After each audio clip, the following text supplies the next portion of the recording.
Welcome to study कर। दोस्तों आज हम डिस्कस करेंगे 1 अक्टूबर 2024 के मोस्ट इंपॉर्टेंट करंट अफेयर्स के क्वेश्चन। तो आप इस पूरे लेक्चर को बहुत ही ध्यान से लास्ट तक जोड़ देखिएगा।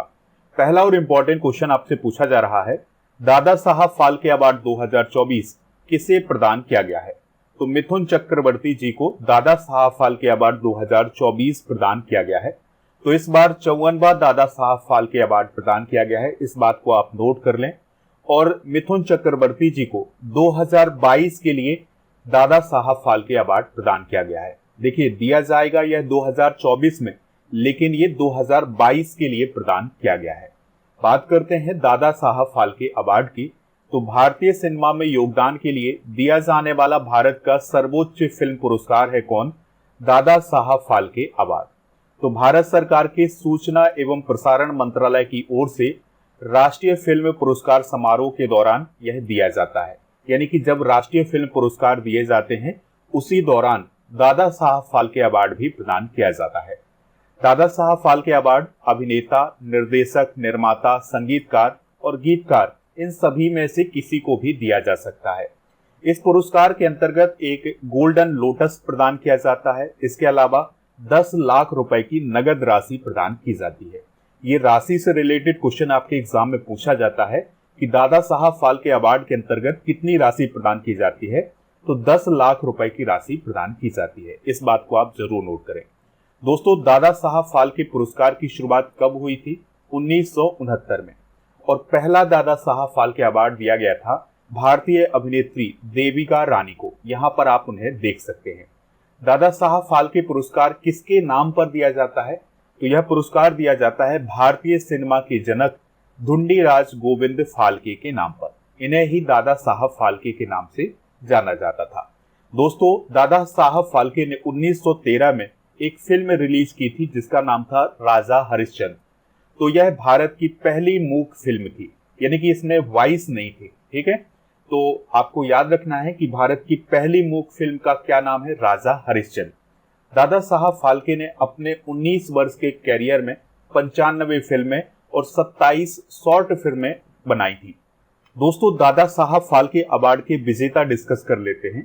तो देखिए 2021 में वहीदा रहमान जी को दादा साहब फाल्के अवार्ड प्रदान किया गया था। 2020 में आशा पारेख जी को, 2019 में रजनीकांत को और 2018 में अमिताभ बच्चन जी को यह पुरस्कार प्रदान किया गया था। देखिए मिथुन चक्रवर्ती जी के बारे में भी कुछ बेसिक जानकारी आपको पता होनी चाहिए, तो इनके बारे में भी डिस्कशन कर लेते हैं। तो इनका जन्म हुआ था कलकत्ता, पश्चिम बंगाल में, और इनका असली नाम है गौरंगा चक्रवर्ती। इन्हें 3 नेशनल फिल्म पुरस्कार मिल चुके हैं। इसके अलावा 2 फिल्म फेयर पुरस्कार भी मिल चुके हैं। अभी 2024 में इन्हें पद्म भूषण से भी सम्मानित किया गया था। मिथुन चक्रवर्ती जी की पहली फिल्म कौन है? मृगया, जो कि 1976 में रिलीज हुई थी। दोस्तों आप इस पूरे लेक्चर को बहुत ही ध्यान से लास्ट तक देखिएगा। लास्ट में पूछा जाएगा आपसे क्वेश्चन जिसका आंसर आपको कमेंट बॉक्स में बताना है। अगर आप चैनल पर पहली बार आए हैं तो चैनल को सब्सक्राइब कर लें, बेल आइकन भी दबा लें, जिससे आपको समय पर सबसे पहले नोटिफिकेशन मिल सकेगा। देखिए जनवरी से सितंबर 2024 तक के करंट अफेयर्स की ई बुक आपको हमारे ऐप पर मिल जाएगी। अब ऐप का लिंक कहाँ है? डिस्क्रिप्शन बॉक्स में। तो वहां से आप इसको इंस्टॉल कर लें और जैसे ही आप ई बुक वाले सेक्शन पर जाएंगे आपको ये ई बुक मिल जाएगी। बहुत ही इंपॉर्टेंट ई बुक है आपके एग्जाम की दृष्टि से, तो इसको आप वहां से प्राप्त कर सकते हैं। बढ़ते हैं अगले क्वेश्चन की तरफ। तो अगला क्वेश्चन है, देसी गाय को राज्य माता का दर्जा देने वाला पहला राज्य कौन बना है? आंसर हो जाएगा महाराष्ट्र। तो देखिए महाराष्ट्र ने देसी गाय को राज्य माता का दर्जा दिया है और वो इस प्रकार का कार्य करने वाला पहला राज्य बन गया है। दोस्तों इसके अलावा महाराष्ट्र सरकार ने ये कहा है कि गौशालाओं में स्वदेशी गायों के पालन पोषण के लिए 50 रुपए प्रतिदिन की सब्सिडी योजना भी लागू की जाएगी।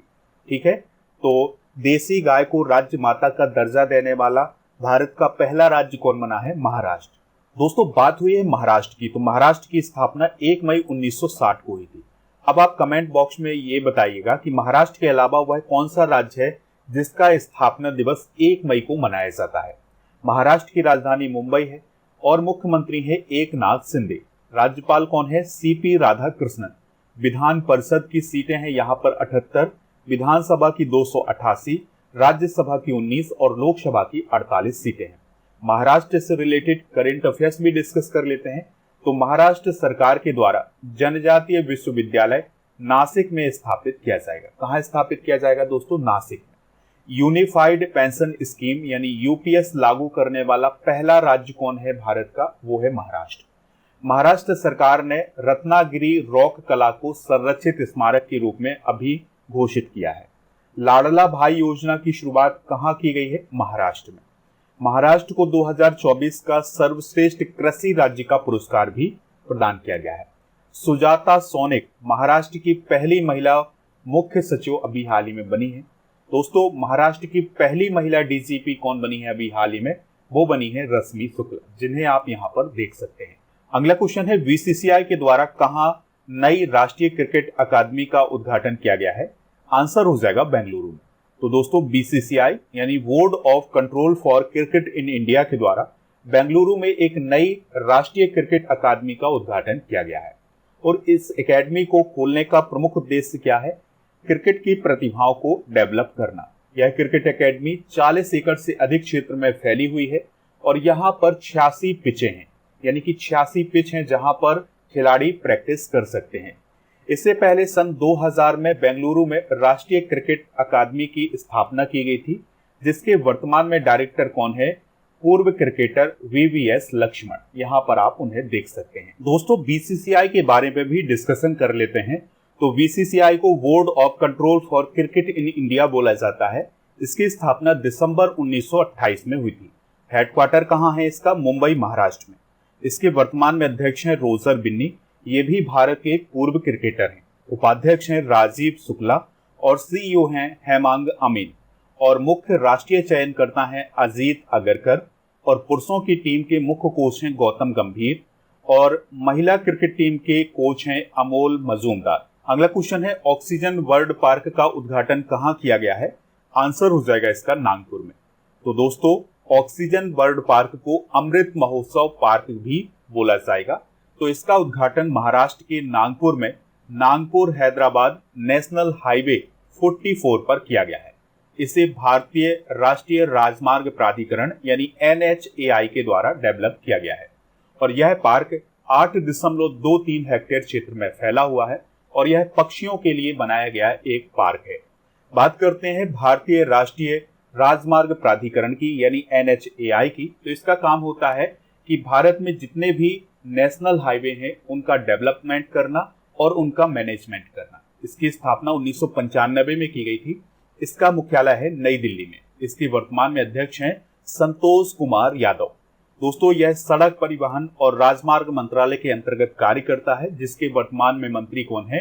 नितिन गडकरी जी। भारत का सबसे लंबा नेशनल हाईवे कौन है? 44। भारत के कुछ प्रमुख पार्क डिस्कस करते हैं, जैसे देश का पहला संविधान गार्डन पुणे में स्थापित किया गया है। भारत पार्क यूएई में स्थापित किया गया है। अंतर्राष्ट्रीय multi modal logistic park Assam में, G20 पार्क नई दिल्ली में, शिव सृष्टि पार्क अंबेगांव पुणे में, अनुभूति समावेशी पार्क जिसे दिव्यांग पार्क बोला गया है, यह नागपुर में स्थापित किया गया है। फायर पार्क भुवनेश्वर ओडिशा में, इलेक्ट्रॉनिक पार्क उत्तर प्रदेश में और पहला ई वेस्ट इको पार्क दिल्ली में स्थापित किया गया है। पहला जियो पार्क मध्य प्रदेश में और डॉग पार्क लुधियाना में स्थापित किया गया है। अगला क्वेश्चन है, अग्निवीरों को रिजर्वेशन देने वाली पहली कंपनी कौन बनी है? आंसर हो जाएगा ब्रह्मोस एरोस्पेस। तो ब्रह्मोस एरोस्पेस प्राइवेट लिमिटेड अग्निवीरों के लिए नौकरियां आरक्षित करने वाली पहली प्राइवेट कंपनी बन गई है। दोस्तों, ब्रह्मोस एरोस्पेस ने टेक्निकल एंट्रीज में 15% और प्रशासनिक और सुरक्षा के रोल में 50% रिजर्वेशन देने की घोषणा की है। ठीक है, यानी कि टेक्निकल एंट्रीज में 15% आरक्षण दिया जाएगा अग्निवीरों को और प्रशासनिक और सुरक्षा के रोल में 50% रिजर्वेशन दिया जाएगा। ब्रह्मोस एरोस्पेस की अगर हम बात करें तो इसका मुख्य काम क्रूज मिसाइलें बनाना है। भारत सरकार ने 2022 में अग्निपथ योजना लॉन्च की थी और अग्निपथ योजना के द्वारा जो भी सैनिक भर्ती किए जाते हैं उन्हें अग्निवीर बोला जाता है। इसके तहत आर्मी, नेवी और एयरफोर्स में 4 साल के लिए 9 जवानों को कॉन्ट्रैक्ट पर भर्ती किया जाता है। 4 साल में 6 महीने की ट्रेनिंग भी शामिल होती है। दोस्तों 4 साल की नौकरी के बाद जवानों को उनकी कार्य क्षमता के आधार पर रेटिंग दी जाती है और इसी मेरिट के आधार पर 25% अग्निवीरों को परमानेंट सर्विस में लिया जाता है। 2024 में प्रथम डिस्कस करते हैं तो ट्रैफिक ऑडिट कराने वाला पहला स्टेट कौन है? बिहार। सरकारी ओटीटी प्लेटफॉर्म लॉन्च करने वाला पहला राज्य कौन है? केरल। 10 वर्षों के लिए सड़क सुरक्षा के लिए कार्य योजना अपनाने वाला पहला राज्य कौन है? राजस्थान। अनाथ बच्चों के लिए योजना बनाने वाला पहला राज्य कौन है? हिमाचल प्रदेश। भारत का यूपीआई स्वीकार करने वाला पहला यूरोपीय देश कौन है? फ्रांस। दुनिया की पहली वैदिक घड़ी उज्जैन मध्य प्रदेश में स्थापित की गई है। अगला क्वेश्चन है, हाल ही में किस राज्य के मुख्यमंत्री लेप्टोस्पायरोसिस से पीड़ित हो गए हैं? आंसर हो जाएगा पंजाब। तो पंजाब के मुख्यमंत्री कौन है? भगवंत मान जी। तो उनमें अभी हाल ही में लेप्टोस्पायरोसिस के लक्षण देखे गए हैं। उन्हें अस्पताल में भी भर्ती कराया गया था। अब चूंकि अस्पताल से ये डिस्चार्ज हो गए हैं और अपने काम में लग गए हैं। बात करते हैं लेप्टोस्पायरोसिस की। ये क्या होता है? तो दोस्तों यह जानवरों से मनुष्यों में फैलने वाला एक संक्रामक रोग है और यह लेप्टोस्पाइरा इंटेरोगन्स या लेप्टोस्पाइरा जीवाणु के कारण फैलता है, यानी कि यह बैक्टीरिया के कारण फैलने वाला रोग है और यह संक्रमित जानवर, मिट्टी और गंदे पानी से हो सकता है। और इसको फैलाने के लिए कौन जिम्मेदार होते हैं? तो चूहे, मवेशी, सुअर और कुत्ते, यानी कि ये इस रोग को फैलाने के लिए जिम्मेदार होते हैं। देखिए दोस्तों, ये रोग कैसे फैलता है इसको समझने की कोशिश करते हैं। तो मान लिया किसी चूहे में ये बैक्टीरिया है और उसने किसी पानी का इस्तेमाल किया और उस पानी को किसी गाय, कुत्ते या सुअर ने इस्तेमाल किया और फिर इन जानवरों ने फिर से किसी दूसरे पानी का इस्तेमाल किया और उस पानी का इस्तेमाल अगर मनुष्य कर लेता है तो इस प्रकार से ये बैक्टीरिया चूहे से मनुष्य में फैल जाता है। ठीक है दोस्तों, पंजाब की अगर हम बात करें तो कैपिटल इसकी चंडीगढ़ है। मुख्यमंत्री कौन है? भगवंत मान, जो कि आम आदमी पार्टी से संबंधित हैं। गुलाब चंद कटारिया यहाँ के गवर्नर हैं। विधानसभा की 117, राज्यसभा की 7 और लोकसभा की यहाँ पर 13 सीटें। अगला क्वेश्चन है, भारत और किस देश के बीच काजिंद 2024 अभ्यास का आयोजन शुरू हुआ है? आंसर हो जाएगा कजाकिस्तान। तो देखिए दोस्तों, अगर आपको इसका नाम पता है तो आप बिल्कुल आसानी से बता देंगे कि काजिंद अभ्यास किसके किसके बीच आयोजित किया जाता है। देखिए, KAZ से हो गया कजाकिस्तान, IND से हो गया इंडिया। ठीक है, तो ये कजाकिस्तान और इंडिया के बीच आयोजित किया जाता है। तो इस साल यानी 2024 में इसका 8वां संस्करण 30 सितंबर से 13 अक्टूबर 2024 तक ओली में आयोजित किया जाएगा, यानी कि उत्तराखंड के ओली में इसका आयोजन किया जाएगा। 2023 में इसका आयोजन ओटार कजाकिस्तान में किया गया था। और दोस्तों, यह द्विपक्षीय अभ्यास पहली बार 2016 में आयोजित किया गया था। इस अभ्यास में थल सेना और वायुसेना दोनों शामिल होती है। कजाकिस्तान की बात करें तो यह एशिया महाद्वीप में ही स्थित है। कैपिटल इसकी अस्ताना है। राष्ट्रपति हैं कासिम जोमार्ट टोकायेव और प्रधानमंत्री हैं ओल्जास वैक्टिनो और करेंसी है टेंगे। ठीक है दोस्तों, यहाँ पर वर्ल्ड मैप में आप कजाकिस्तान की लोकेशन देख सकते हैं। यहाँ पर स्थित है कजाकिस्तान और ये है हमारा प्यारा भारत। अगला क्वेश्चन है, 9वीं विश्व जूनियर वुशु चैंपियनशिप 2024 में भारत ने कितने मेडल जीते हैं? आंसर हो जाएगा इसका 7 मेडल। तो दोस्तों, अभी हाल ही में बैगवॉन ब्रुनेई देश में 9वीं विश्व जूनियर वुशु चैंपियनशिप 2024 का आयोजन किया गया था। तो इसमें भारतीय खिलाड़ियों ने बेहतरीन प्रदर्शन किया है, जिसमें 2 गोल्ड मेडल, 1 सिल्वर मेडल और 4 ब्रॉन्ज मेडल जीते हैं। दोस्तों, आर्यन ने गोल्ड मेडल जीता है और शौर्य ने भी गोल्ड मेडल हासिल किया है। अच्छा, यहाँ पर वुशु की बात हुई है तो यह चाइना का एक पारंपरिक खेल है। अगला क्वेश्चन है, अनुराग जैन किस राज्य के मुख्य सचिव बने हैं? आंसर हो जाएगा मध्य प्रदेश। तो मध्य प्रदेश के मुख्य सचिव कौन बने हैं? अनुराग जैन बने हैं और वो 2025 तक वो इस पद पर रहेंगे। अनुराग जैन की बात करें तो वह 1989 बैच के IAS ऑफिसर हैं। उन्होंने मुख्य सचिव के रूप में बीरा राणा का स्थान लिया है। दोस्तों, मुख्य सचिव कौन होता है? तो किसी भी राज्य में जितने भी IAS ऑफिसर होते हैं, प्रशासनिक अधिकारी होते हैं, उनमें सबसे वरिष्ठ जो प्रशासनिक अधिकारी होता है उसे बोला जाता है मुख्य सचिव। और मुख्य सचिव मुख्यमंत्री की सहायता के लिए होता है और मुख्यमंत्री के सलाहकार के रूप में ये काम करता है, यानी कि मुख्यमंत्री को कोई भी सलाह लेनी होगी तो वो मुख्य सचिव से सलाह लेंगे। मध्य प्रदेश के बारे में अगर हम बात करें तो इसका गठन 1 नवंबर 1956 को हुआ था। राजधानी क्या है इसकी? भोपाल। जिलों की संख्या है 55। राज्यपाल हैं मंगू भाई छगन भाई पटेल। मुख्यमंत्री हैं डॉक्टर मोहन यादव। विधानसभा की 230, राज्यसभा की 11 और लोकसभा की यहाँ पर 29 सीटें हैं। देखिए, मध्य प्रदेश के नेशनल पार्क अक्सर आपके एग्जाम में पूछे जाते हैं, तो चलिए उनको एक बार रिवाइज कर लेते हैं। डायनासोर जीवाश्म राष्ट्रीय उद्यान धार में है, फॉसिल राष्ट्रीय उद्यान डिंडोरी में, संजय दुबरी राष्ट्रीय उद्यान या टाइगर रिजर्व ये सीधी में है, सतपुड़ा टाइगर रिजर्व है ये होशंगाबाद में, पेंच टाइगर रिजर्व सिवनी में, माधव राष्ट्रीय उद्यान शिवपुरी में है और वन विहार राष्ट्रीय उद्यान ये भोपाल में है। कान्हा टाइगर रिजर्व मंडला बालाघाट में। देखिए, टाइगर रिजर्व भी हैं और ये नेशनल पार्क भी हैं, दोनों ही, इनको आप याद रखिएगा। बांधवगढ़ टाइगर रिजर्व ये उमरिया में है और पन्ना टाइगर रिजर्व ये पन्ना में है और कुनो नेशनल पार्क ये श्योपुर और मुरैना में फैला हुआ है। अगला क्वेश्चन है, सुनीता विलियम्स और बुच बिलमोर को किस स्पेस क्राफ्ट से इंटरनेशनल स्टेशन से धरती पर वापस लाया जाएगा? आंसर हो जाएगा इसका ड्रैगन स्पेस क्राफ्ट से। तो देखिए, सबसे पहले आप कहानी समझिएगा कि कहानी क्या है। तो इसी साल 5 जून 2024 को स्टार लाइनर स्पेस क्राफ्ट से भारतीय मूल की एस्ट्रोनॉट सुनीता विलियम्स और उनके एक साथी बुच बिलमोर को इंटरनेशनल स्पेस स्टेशन पर भेजा गया था। ठीक है, जब वो वहां पर जाते हैं, फिर इसके बाद उन्हें वापस भी आना था कुछ दिनों के बाद। तो स्टार लाइनर जो स्पेस क्राफ्ट भेजा गया था उसमें तकनीकी खराबी आ गई और इसके कारण वो धरती पर वापस नहीं आ पाए। अब फिर क्या हुआ है कि ड्रैगन स्पेस क्राफ्ट भेजा गया है उनको इंटरनेशनल स्पेस स्टेशन से वापस लाने के लिए। और ये जो ड्रैगन स्पेस क्राफ्ट है इसको फाल्कन 9 रॉकेट से लॉन्च किया गया है अभी हाल ही में, और इसको लॉन्च किया है एलन मस्क की कंपनी स्पेस एक्स ने। अगला क्वेश्चन है, दर्शनी योजना किस राज्य में शुरू की गई है? तो यह योजना तेलंगाना राज्य में शुरू की गई है। तो यह योजना स्कूली छात्रों के लिए शुरू की गई है। तो इस योजना के माध्यम से जो स्कूली छात्र हैं वो अपने आसपास के जीवन को देख सकते हैं, तेलंगाना के जो ऐतिहासिक स्थल हैं उनकी विजिट कर सकते हैं। ठीक है, तो ये दर्शनी योजना तेलंगाना राज्य में शुरू की गई है। तेलंगाना की स्थापना 2 जून 2014 को हुई थी। राजधानी क्या है? हैदराबाद। मुख्यमंत्री हैं ए रेवंत रेड्डी और अभी हाल ही में राज्यपाल बने हैं यहाँ के जिष्णु देव वर्मा। और तेलंगाना की लोकेशन आप यहाँ पर देख सकते हैं। अगला क्वेश्चन है, टेस्ट क्रिकेट में 300 टेस्ट विकेट लेने वाले पहले भारतीय बाएं हाथ के स्पिनर कौन बने हैं? आंसर हो जाएगा रविंद्र जडेजा। ठीक है, तो रविंद्र जडेजा ने टेस्ट क्रिकेट में अपने 300 विकेट अभी हाल ही में पूरे किए हैं बांग्लादेश के खिलाफ टेस्ट सीरीज में। तो दोस्तों, ये थे आज के करंट अफेयर्स के क्वेश्चन। चलिए अब हम कल के करंट अफेयर्स के क्वेश्चन एक बार रिवाइज करते हैं। तो कल का पहला क्वेश्चन था, आईफा अवार्ड 2024 में बेस्ट फिल्म का अवार्ड किसे मिला है? एनिमल को।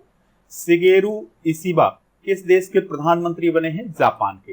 हसन नसरल्लाह किस संगठन का प्रमुख था जिसकी हाल ही में मौत हो गई है? हिजबुल्लाह। संयुक्त राष्ट्र महासभा के 79वें सत्र को भारत की तरफ से किसने संबोधित किया है? डॉक्टर एस जयशंकर ने। हेलेन तूफान से किस देश में 52 लोगों की मौत हो गई है? अमेरिका। ग्लोबल इनोवेशन इंडेक्स 2024 में भारत की रैंक क्या है? 39। विश्व हृदय दिवस कब मनाया गया है 2024 में? 29 सितंबर को। सर्वश्रेष्ठ पर्यटन ग्राम प्रतियोगिता 2024 के तहत कितने गांवों को पुरस्कृत किया गया है? 36 गांवों को। उदयनिधि स्टालिन किस राज्य के डिप्टी सीएम बने हैं? Tamil Nadu. IWF junior world weight lifting championship 2024 में धनुष लोगानाथन ने कौन सा मेडल जीता है? Bronze medal. साकिब अल हसन किस देश के क्रिकेटर हैं? साकिब अल हसन किस देश के क्रिकेटर हैं जिन्होंने टेस्ट क्रिकेट से संन्यास की घोषणा की है? बांग्लादेश। पर्यटन मित्र और पर्यटन दीदी पहल की शुरुआत किस मंत्रालय ने की है? पर्यटन मंत्रालय ने। दोस्तों, आज के जनरल नॉलेज के पिटारे में हम प्रमुख राजवंश, संस्थापक और राजधानी डिस्कस करेंगे। तो हर्यक वंश का संस्थापक बिंबिसार, राजगृह इसकी राजधानी थी। शिशुनाग वंश का संस्थापक शिशुनाग, वैशाली इसकी राजधानी थी। नंद वंश का संस्थापक महापद्मनंद था, पाटलिपुत्र इसकी राजधानी थी। मौर्य वंश का संस्थापक चंद्रगुप्त मौर्य और पाटलिपुत्र इसकी राजधानी थी। शुंग वंश का संस्थापक पुष्यमित्र शुंग था, पाटलिपुत्र इसकी राजधानी थी। कर्ण वंश का संस्थापक वासुदेव और पाटलिपुत्र इसकी कैपिटल थी। सातवाहन वंश का संस्थापक था सिमुक और प्रतिष्ठान इसकी राजधानी थी। कुषाण वंश का संस्थापक था कुजुल कडफिसेस और पुरुषपुर इसकी राजधानी थी। गुप्त वंश का संस्थापक श्रीगुप्त और पाटलिपुत्र इसकी राजधानी थी। तो ये सभी फैक्ट आप नोट कर लें। दोस्तों, अब हम अगस्त 2024 के करंट अफेयर्स को एक बार रिवाइज करेंगे। मुख्यमंत्री सुख शिक्षा योजना किस राज्य में शुरू की गई है? हिमाचल प्रदेश। आईटीबीपी के अतिरिक्त महानिदेशक कौन बने हैं? संजीव रैना। 24वां अंतर्राष्ट्रीय मदर टेरेसा पुरस्कार कहां आयोजित किया गया है? दुबई में। दूसरी भारत सिंगापुर मंत्री स्तरीय गोलमेज बैठक कहां आयोजित की गई है? सिंगापुर में। और किस राज्य में पहली बार मिथुन पशु की खोज की गई है? असम में। मौरो वेरा किस देश के विदेश मंत्री हैं जो भारत की यात्रा पर आए हुए थे? ब्राजील। एशियाई सर्फिंग चैंपियनशिप 2024 में भारतीय पुरुष टीम ने कौन सा मेडल जीता है? Silver medal. Unified landing interface यानी ULI किसके द्वारा लॉन्च किया गया है? RBI के द्वारा। अंडर 17 विश्व कुश्ती चैंपियनशिप 2024 में भारतीय पहलवानों ने कितने मेडल जीते हैं? 10 मेडल। ICC के नए अध्यक्ष कौन बने हैं? Jay Shah. International cricket council के अध्यक्ष कौन बने हैं? जय शाह। दोस्तों, कल के करंट अफेयर्स में भी यही क्वेश्चन पूछा गया था कि ICC के अध्यक्ष कौन बने हैं, तो जय शाह बने हैं। तो लगभग सभी लोगों ने इसका आंसर जय शाह बताया हुआ है। कल आपसे पर्यटन मंत्री का नाम भी पूछा था, तो गजेंद्र सिंह शेखावत वर्तमान में पर्यटन मंत्री हैं। देखिए, आपसे जो क्वेश्चन पूछा जाए उसमें जितनी भी जानकारी हो वो आप कमेंट बॉक्स में जरूर बताइएगा। आप स्टडी करके ऐप को डाउनलोड कर ले, इसका लिंक डिस्क्रिप्शन बॉक्स में दिया गया है। यहाँ पर आपको paid course, e book, test series, daily current affairs की PDF, टेस्ट पास, ये सभी मिल जाएगा। टेस्ट पास में क्या है? भारत में जितने भी कॉम्पिटेटिव एग्जाम आयोजित किए जाते हैं उन सभी के लिए टेस्ट मिल जाएगा। यहाँ पर आपको 3000 से अधिक टेस्ट मिल जाएंगे और इस टेस्ट की वैलिडिटी होगी 1 वर्ष की। तो आप टेस्ट पास का यूज जरूर करें। अब आपके लिए क्वेश्चन है जिसका आंसर कमेंट बॉक्स में रहना है। अग्निपथ योजना कब लॉन्च की गई थी? तो जो भी इसका राइट आंसर हो कमेंट बॉक्स में जरूर बताएं। स्टडी करके ऐप पर अगस्त 2024 और सितंबर 2024 के करंट अफेयर्स की ई बुक मिल जाएगी। अब सितंबर की आने वाली है, ठीक है, सितंबर महीना खत्म हो गया है, तो सितंबर की ई बुक आएगी, तो इसको आप वहां से प्राप्त कर सकते हैं। दोस्तों, अगर आप टेस्ट सीरीज वाले ऑप्शन पर जाते हैं तो डेली करंट अफेयर्स का टेस्ट आपको यहाँ पर मिल जाएगा। इसके अलावा मॉक टेस्ट भी मिल जाएगा। ई बुक वाले सेक्शन पर जाएंगे तो आपको करंट अफेयर्स की ई बुक के अलावा जीके की ई बुक भी मिल जाएगी, जैसे हिस्ट्री, पॉलिटी और साइंस, इन सभी की ई बुक मिल जाएगी। डेली करंट अफेयर्स के PDF के लिए आप हमारे टेलीग्राम चैनल को भी ज्वाइन कर सकते हैं। आपको टेलीग्राम पर जाना है और स्टडी कर ऑफिशियल सर्च करना है तो चैनल मिल जाएगा, और ज्वाइन करेंगे तो PDF भी मिल जाएगा। स्टडी करके व्हाट्सएप चैनल और इंस्टाग्राम पेज को भी फॉलो कर सकते हैं। इसका लिंक डिस्क्रिप्शन बॉक्स में दिया गया है।